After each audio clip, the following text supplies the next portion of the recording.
పాత ప్లాంట్ ఏదైతే స్క్రాప్ తొలగింపు ఉందో దాంట్లో గతంలో మనం చూసుకున్నట్టయితే ఏప్రిల్ మొదటి వారంలో చాలా వరకు దినపత్రికలు ప్రింట్ మీడియా దాంట్లో మీడియా ద్వారా రావడం జరిగింది. అందులో భాగంగా ఏదైతే పెద్ద ఎత్తున అవినీతి అక్రమాలు జరుగుతాయని చెప్పి ఆరోపణలు వచ్చినాయో ఆ క్రమంలో నిజాలను నిగ్గు తెల్చాలని చెప్పి మొట్టమొదటగా ఇదే ప్రెస్ క్లబ్లో ప్రశ్నించింది బహుజన్ సమాజ్ పార్టీ. మేము ఏదైతే ప్రభుత్వాన్ని ప్రశ్నించడం జరిగిందో తదనంతరము కేటీపీఎస్ జెన్కో ఉన్నతాధికారులు ఒక విచారణ కమిటీ వేసిన మాట కూడా అందరికీ విదితమే. కానీ అప్పట్లోనే దగ్గర అంటే ఇప్పటి వరకు సుమారు 80% కేటీపీఎస్ స్క్రాప్ తరలింపు జరిగినాక ఇప్పుడు ఇటీవల కాలంలో ఎమ్మెల్యే గారు స్పందించడంలో ఉన్న ఆంతర్యం ఏంటో ప్రజలకు కూడా చెప్పాలి. పైగా ఆయన 2 సార్లు కేటీపీఎస్ను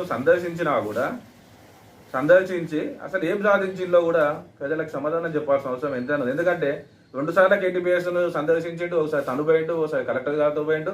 అయినా కూడా ఇప్పటి వరకు అక్కడ ఏదైతే ఈ కూలింగ్ టవర్స్ కూల్చివేతలు ఉన్నాయో ఆ పనులు ఎక్కడ ఆగలేదు.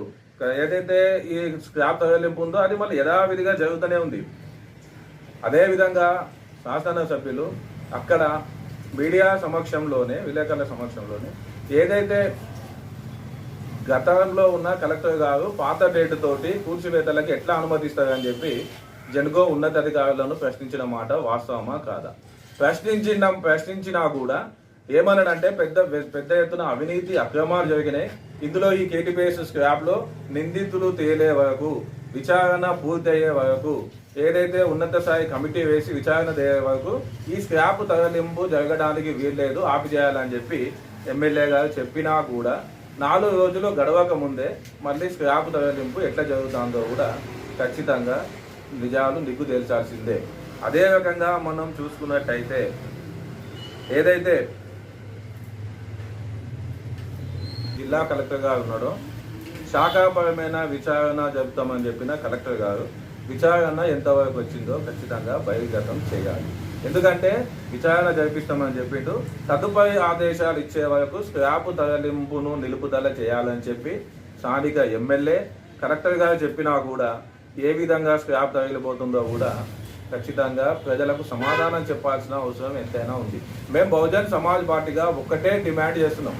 ఏదైతే 100 కోట్ల రూపాయల స్క్రాప్ తరలింపులో జరుగుతున్న అవినీతి ఉందో దాని మీద ప్రభుత్వము జెన్కో ఉన్నతాధికారులు స్పందించాలి, నిబద్ధతతో వ్యవహరించి ఈ ప్రభుత్వము నిబద్ధతతో వ్యవహరించి ఏదైతే నిపుణుల కమిటీ ఉంటుందో నిపుణుల కమిటీ తోటి విచారణ జరిపించి కేటీపీఎస్ స్క్రాప్ తరలింపులో జరిగినటువంటి నిజాలను బయటపెట్టి దోషుల మీద కఠినమైన చర్యలు తీసుకోవాలి.